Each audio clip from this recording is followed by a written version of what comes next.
सबसे पहले सभी को नमस्कार और आदाब। किश्तवाड़ की जनता को आज इस प्रेस कॉन्फ्रेंस के माध्यम से हम लोग बताना चाहेंगे कि इलेक्शन कमीशन ने कल शाम को दोपहर में 3 बजे इलेक्शंस का अनाउंसमेंट किया है।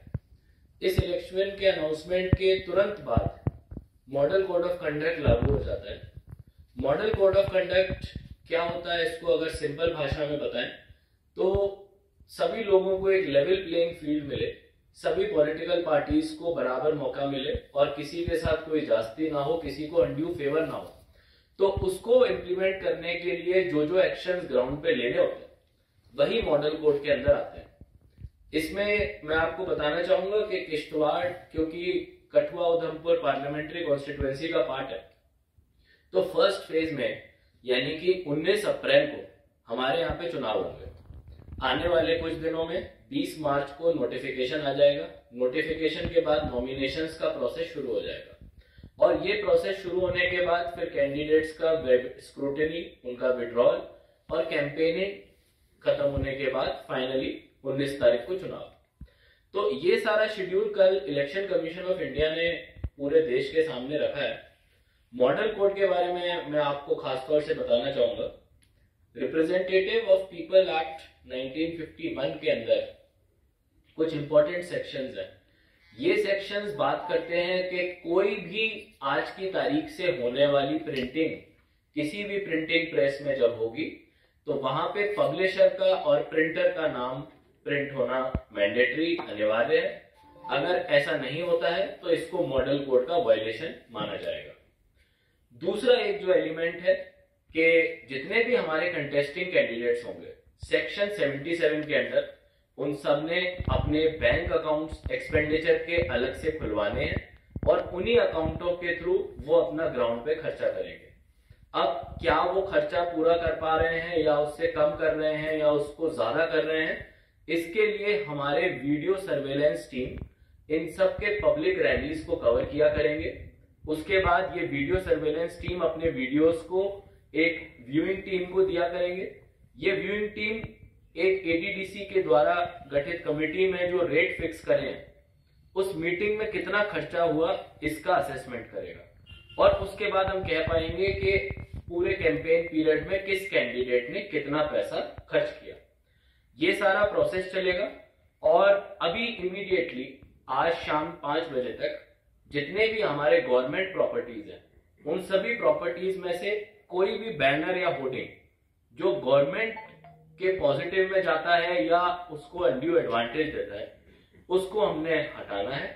इसके लिए हम लोगों ने हमारे जो एआरओज हैं उनको ऑलरेडी डायरेक्शंस दे दिए हैं और मैं मीडिया के माध्यम से भी रिक्वेस्ट करूंगा कि आने वाले 48 और 72 घंटों में कि जो हमारे पब्लिक और प्राइवेट प्लेसेस है वहां से भी इस तरह के बैनर होर्डिंग्स हटाने की जरूरत है मॉडल कोड के अंदर। तो आप लोग भी हमारी मदद करें। साथ साथ हमारा एक कंट्रोल रूम का हेल्पलाइन भी अवेलेबल रहेगा जिसका आपको नंबर शेयर कर दिया जाएगा। एक पोस्टर के थ्रू आप भी उसको वाइडली सर्कुलेट कर सकते हैं और आने वाले 1 महीना क्योंकि चुनाव है तो हम लोग आपके साथ बहुत क्लोजली काम करेंगे। हमारी कोशिश होनी चाहिए कि एक मीडिया सर्टिफिकेशन कमेटी है, उस कमेटी में जितने भी हमारे news channel, social media channels आजकल खबरें चलाते हैं, सबसे पहले तो अगर कोई पॉलिटिकल पार्टी कोई भी अपनी खबर चलाती है आपके थ्रू या प्रिंट के थ्रू, वो प्री सर्टिफाई होती है। यानी कि क्या वो मॉडल कोड के अंदर है, क्या वो किसी गाइडलाइंस का वायलेशन करता है, क्या वो लड़ाई को प्रमोट करता है, क्या वो कोई नेगेटिव सेंटिमेंट प्रमोट करता है, क्या वो किसी और कैंडिडेट के लिए पर्सनल रिमार्क्स देता है। ये सारी चीजों को हम प्री सर्टिफाई करेंगे किसी भी मीडिया चैनल पे आपका किसी भी पार्टी का कंटेंट चलाने से पहले। तो मेरी सभी मीडिया वालों से रिक्वेस्ट है कि आप इसके बारे में कुलदीप जी से जानकारी ले लें। दूसरा एक जो चीज है पेड न्यूज, यानी कि अभी कोई भी न्यूज चलेगा उसमें हमारी एक टीम रहेगी जो ये देखेगी कि क्या इसको पेड न्यूज बोला जाए, यानी कि वो न्यूज जो कि सिर्फ फैक्ट्स पे आधारित ना होके किसी एक कैंडिडेट के फेवर में या उसको अनड्यू एडवांटेज देने के फेवर में।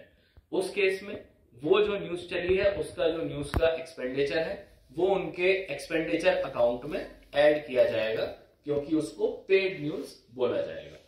तो यही हमारी तरफ से मेन पॉइंट्स है। कंट्रोल रूम, मीडिया की एक कमिटी, साथ साथ हमारे 24, 48 और 72 घंटे में होने वाले जो अभी एक्शंस है हम लोग लेने वाले हैं, और इलेक्शन का ओवरऑल शेड्यूल, ये सब आपकी जानकारी के लिए आज हमने आपके सामने रखा है। जो पोलिंग स्टेशन है 405 है। इन 405 में लगभग 17 नए पोलिंग स्टेशन पिछले साल ऐड करे गए। ये ज्यादातर आपके दूर दराज के इलाके बौंसवा, किश्तवाड़ के और इंदरवाल के हैं और पाडर के हैं। इसके साथ साथ अभी जो हमारे टोटल वोटर है 1,75,000 से ज्यादा हो चुके हैं। अभी जो अक्टूबर, नवंबर, दिसंबर में समरी रिवीजन हुआ है उसमें 7,000 के लगभग नए वोटर्स ऐड किए गए हैं। हमारे पास यंग वोटर्स का भी एक अच्छा तबका 5% से ज्यादा इलेक्टोरल रोल में अब आ चुका है। पर्सन विद डिसेबिलिटी, ये लोग भी 1.9% ऑफ टोटल इलेक्टोरल रोल, यानी कि लगभग 2% ऑफ 1,75,000 अब इस इलेक्टोरल रोल में है। हम लोग अलग अलग जगह पे हर कॉन्स्टिट्यूएंसी में एक model women polling station, model person with disability polling station और उसके साथ साथ मॉडल यूथ पोलिंग स्टेशन बनाने जा रहे हैं। ये पोलिंग स्टेशंस को youth, person with disability and women ही चलाएंगे और इससे एक पॉजिटिव मैसेज भी जाएगा। आने वाले दिनों में हम काफी सारे स्वीप एक्टिविटीज भी करेंगे यूथ को मोबिलाइज करने के। ये डेमोक्रेसी का सबसे बड़ा फेस्टिवल है और जैसे कि आपको पता है 7 फेजेज में किश्तवाड़ में पहले फेज में चुनाव हो रहा है, तो हम लोग ज्यादा से ज्यादा तादाद में बाहर हैं। पिछली बार जो हमारा वोटर टर्नआउट था पार्लियामेंट्री में लगभग 60% था। हमारे को पूरी कोशिश है कि आने वाले समय